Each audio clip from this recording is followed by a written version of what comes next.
Hello दोस्तों, कैसे हैं आप। ऑफ कोर्स यार, मुझे देख रहे हैं तो कैसे होंगे। बढ़िया होंगे, A1 हो गए, एक्सीलेंट हो गए, ऑसम हो गए ना यार। तो बस फिर तो भाइयों, आज बात करते हैं हम कुछ इश्यूज पर। और सबसे बड़ा मोटा इशू जो अभी नवंबर में स्टार्ट होने वाला है, जब खूब भर भर के शादियां की जाती हैं, तो वो इशू है शादी का। दोस्तों, इस देश में ना मैं क्योंकि थोड़ा ऑब्जर्व काफी किया है चीजों को, और ऑब्जर्व मैं करता रहता हूँ नॉर्मली भी कि क्या हो रहा है और इस देश में क्या प्रॉब्लम है। तो मुझे इस देश में स्पेशली, क्योंकि मैं अमेरिका में तो हूं नहीं भाई, हिंदी में बात कर रहा हूं तो हिंदुस्तान की बात करूंगा, भारत की बात करूंगा। स्लेवरी लगती है मुझे मैरिज। काफी हद तक मुझे लगता है कि कुछ लोग कुछ लोग जो बहुत कुछ उखाड़ नहीं पाते ना, वो एक औरत को, एक लड़की को घर ले आते हैं और फिर उसको यूज करते हैं गुलामी के लिए। उसको यूज करते हैं अपना काम करवाने के लिए, कपड़े धोने के लिए, बर्तन मंजवाने के लिए, झाड़ू पोछा, अपना वंश आगे बढ़ाने के लिए। और यहाँ पर ट्रॉफी ब्राइड का एक कल्चर है। ट्रॉफी ब्राइड क्या होती है, बेसिकली अपनी पत्नी को यूज करना एज ए नुमाइश की चीज, शो ऑफ के लिए। जैसे आपने गाड़ी ले ली 10 लाख 20 लाख की, और उसको आप यूज कर रहे हो लोगों को जलाने के लिए, लोगों को दिखाने के लिए आपके पास क्या है, आपका रुतबा क्या है। तो ऐसे ही पत्नियां भी घर लाई जाती हैं कि आपका रुतबा बढ़ गया, अरे आपने तो 50 लाख की शादी कर दिया, अरे रुतबा बढ़ गया। तो खूब पैसा फूका जाता है इनमें। और पत्नी भी वैसी ही। और गोरी चिट्टी, आप देखना जितने आपके एडवर्टाइजमेंट्स हैं उनमें बकायदा एक इश्तिहार दिया जाता है कि गोरी, स्लिम, फेयर, टॉल, इतनी हाइट, और रंग ब्रिटिश होना चाहिए, काली नहीं चलेगी, ये बकायदा लिखा जाता है। तो हम इतने बेशर्म किस्म के लोग हैं, हम इतने ज्यादा बेहुदा, जात पात तो हमारे पास थी, हम रेसिस्ट भी लोग हैं। आप कोई भी अखबार खोल के देखना मैट्रिमोनियल का, आपको पता चल जाएगा लड़की की डिमांड, किस रंग की लड़की चाहिए, किस हाइट की लड़की चाहिए, है ना। पैसे वैसे नहीं, क्वालिफिकेशंस नहीं, स्किल्स नहीं।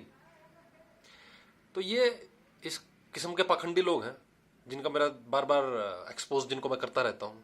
जो बनते हैं ना धार्मिक, बड़े धार्मिक देश हैं हम तो, बड़ी सनातन संस्कृति है ये, सनातन संस्कृति है इनकी। लड़की का रंग देख के उसको गुणवंती, उसको अच्छा या बुरा मानते हैं ये। काली हुई तो खराब, और गोरी चिट्टी हो गई तो वाह वाह वाह, लक्ष्मी आई है जी, लक्ष्मी आई है, सरस्वती घर आई है। लक्ष्मी, पैसों की पूजा करने वाले लोग हैं ये, सनातन संस्कृति वाले बने बैठे हैं अपने आप में। इतने ढोंगी लोग हैं ना। ये लोगों की जब शादियां होती है ना, ये लोग पैसों में खूब खर्चा करते हैं दिखाने के लिए, क्योंकि मैंने बताया आपको पखंडी लोग हैं तो दूसरों के लिए जीते हैं। पखंडी आदमी अपने लिए थोड़ा जीता है, तो जीते हैं दूसरों के लिए। और दूसरों के लिए जब आप जीते हैं तो उनमें क्या होता है कि पैसे खूब खर्चे जाते हैं। और उन शादियों में क्या होता है कि जितनी औरतें होती हैं घर की, ये खूब गहने वहने लाद के, है ना, खूब कपड़े वपड़े पहन के खड़ी होती हैं। और इससे होता क्या है, इससे होता सर ये है कि इससे आपको एक और साइकोलॉजी आप देखना, मुझे जो लगता है, इन औरतों के पास, बेचारियों के पास सारी जिंदगी तो कोई महत्वपूर्ण काम आता नहीं। इनकी पूरी दादागिरी, जो उनका रोब जलता है, वो चलता है शादियों में।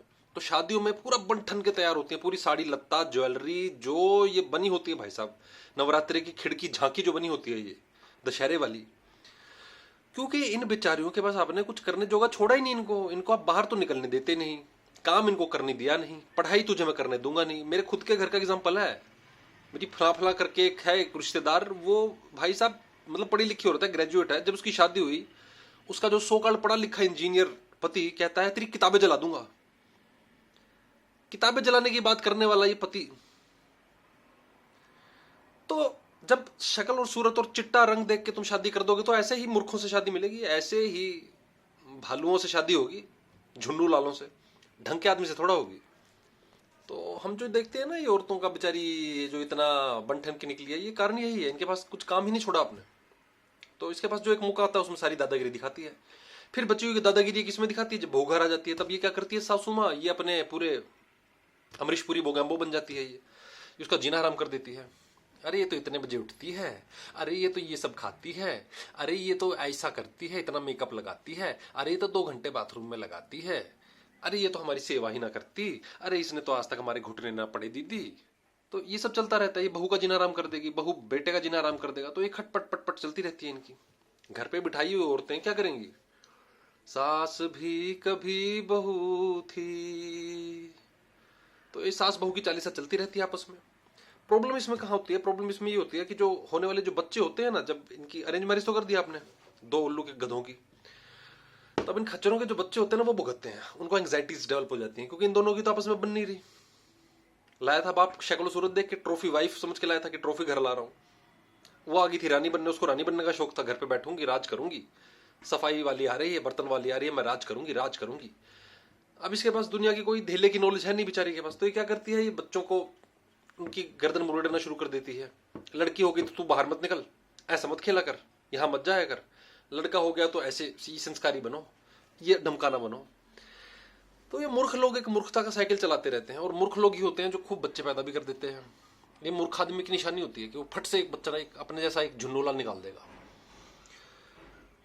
तो ये सब जो है ना, ये एक तरह से आप देखें ढंग से कि औरतों को घर पे बिठाना एक तरह से ये सबसे मॉडर्न फॉर्म ऑफ स्लेवरी है। आप अपनी जिंदगी का डिसीजन जो अरेंज मैरिज है, उसका मतलब ये है कि आपकी शादी, आपकी जिंदगी अरेंज कर दी किसी ने। तुम शादी तक नहीं खुद की मर्जी से कर पा रहे हो, ये गुलामी है। क्या है ये? तुम अपनी मर्जी से कुछ नहीं कर पाते, वो क्या है? वो आदमी क्या है? गुलाम। तुम अपनी जिंदगी अपनी मर्जी से नहीं जी पा रहे। तुम अपना जो तुम्हारे साथ 40 साल गुजारेगा, तुम्हारी मर्जी से आ ही नहीं रहा वो आदमी, उसको तुम्हारे घर में, तुम्हारे बेड में कोई और घुसा रहा है, तो तुम क्या हुए? Arrange marriages are a very prominent form of slavery. Slavery है और कुछ नहीं है। और ऐसा नहीं है कि लव मैरिज हाइपर सक्सेसफुल हैं, गलतियां होती हैं उसमें भी, लेकिन अगर आप देखो ना, उसमें जो गलती है उसका एक रिजल्ट है डाइवोर्स। जो यूएस में जो फर्स्ट मैरिजेस हैं उनमें डाइवोर्स होते हैं, लेकिन second marriages are highly successful, क्योंकि वो 30, 35, 40 तक आते हैं जब दूसरी शादी करते हैं, वो they are very much matured. यहां तो पहली शादी जो बर्बाद हो गई, उसके बाद आदमी क्या कर रहा है? वो बाहर मुंह मार रहा है। एक आदमी इंडिया में, डाटा है ये, सबसे ज्यादा बाहर मुंह मारा जाता है इंडिया की शादियों में। सबसे ज्यादा एक्स्ट्रा मैरिटल अफेयर्स वाला देश है आपका ये, संस्कृति वाला देश, सनातन संस्कृति। सबसे ज्यादा बाहर जाकर ये लोग रंगरलियां मनाने में विश्वास करते हैं, जितने अंकल शंकल हैं शादी के बाद। क्यों? क्योंकि घर पे औरत है, उसको कुछ पता नहीं दुनिया का, मेकअप का ज्यादा नहीं पता उसको, बात करने का ज्यादा नहीं पता उसको, उसके पास वो क्वालिटी स्किल्स ही नहीं है जिसके ऊपर आप फिदा हो जाए। अचीवर है ही नहीं, वो घर पे पड़ी रहती है सारा दिन, चादर ठीक करती रहती है एक से दूसरी जगह, खाना बनाती रहती है, वही आलू की सब्जी, वही लस्सी। एक आदमी जो सारा दिन बाहर कर रहा है काम, अट्रैक्ट होगा ऐसी औरत से, या उस औरत से अट्रैक्ट होगा जिसने अपने दम पे गाड़ी ली, अपने दम पे फ्लैट लिया, अपने दम पे बंगले, अपने दम पे एक अचीवर बन रही है, और वो उसकी बॉस बनने वाली है। अट्रैक्ट नेचुरली अट्रैक्ट होगा ना। या एक लड़की जिसको देखेगा वो बाहर का काम भी कर रही है, घर भी बहुत बढ़िया संभाल रही है, अपने माँ बाप की इज्जत भी कर रही है, नेचुरल अट्रैक्शन हो जाएगी। ये बहुत बड़ा रीजन है यहाँ पर एक्स्ट्रा मैरिटल अफेयर्स का इस देश में। ये पखंडी ढोंगी लोग छुपाते हैं, इसको छुपाने में तो माहिर हैं ही हम, छुपा लेते हैं इस चीज को। तो लव मैरिज अगर आप जा रहे हैं तो उसमें चांस है, हर चीज में चांस होते हैं फेलियर के, वो तो किसी स्टार्टअप में भी होते हैं। जोमेटो और स्विगी और ओला और उबर में भी थे, ये तो बड़े बड़े जो माइक्रोसॉफ्ट होते हैं उसमें भी चांसेस होते हैं। तो इसका मतलब है कि वो करोगे ही नहीं।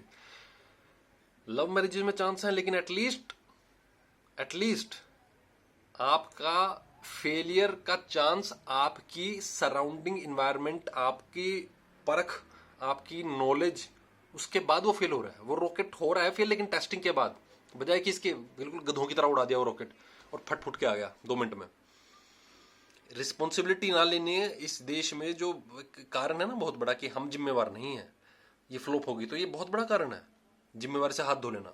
गंदगी बाहर हो रही है, होती रहे, नाला बाहर सड़ रहा है, होता रहे, पोल्यूशन बाहर हो रहा है, होता रहे। हमारा घर तो बढ़िया, हमारे घर में तो झाड़ू लग गई, पोछा लगाने वाली आ गई, सड़ी हुई गंदगी बाहर पड़ी है, बाहर पत्तल प्लेते प्लास्टिक पड़ा हुआ है, कचरा गोबर करके जा रहा है कोई, होने दो। ये मेंटालिटी शादियों में भी है। अरेंज मैरिज किसी और ने करवाने, तो रिस्पॉन्सिबिलिटी हमारी थोड़ा होगी, जिम्मेवारी तो इन्हीं की होगी, यही निपटेंगे, इन्होंने कहा था, बाद में कोई दिक्कत होगी तो हम संभाल लेंगे। और अब रोज बर्तन खड़क रहे हैं, रोज एक दूसरे के बाल नोच रहे हैं, रोज ईगो क्लैशेज हो रहे हैं, रोज घर में चुप्पी का माहौल है, बच्चे एक अलग ही स्ट्रेस एनवायरनमेंट में बड़े हो रहे हैं। कौन ले रहा है जिम्मेवारी भाई?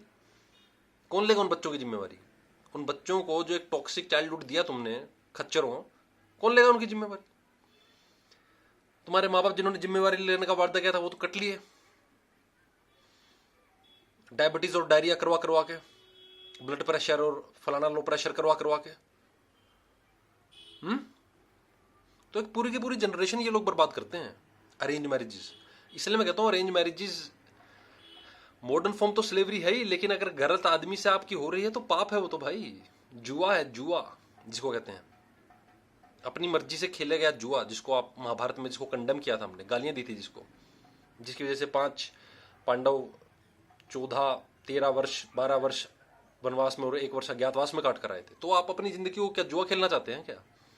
जुआ है ये तो बहुत ही बुरी आदत होती है जुआ। तो अरेंज मैरिज एक जुआ है, बहुत ही बुरी आदत है, पूरे पूरे समाज को लगी हुई है, और उन्हीं जुए से बच्चे पैदा हो रहे हैं। फिर तो कैसा समाज बनेगा? वैसा ही बनेगा जैसा बन रहा है अभी। देख लो आपकी दिल्ली में AQI का लेवल देख लो जरा। तो अपना AQI, अपना IQ और अपना EQ थोड़ा सा दुरुस्त करने की जरूरत है। अरेंज मैरिजेस एक घटिया, एक प्रचलन, एक रूढ़िवादी परंपरा ही नहीं है।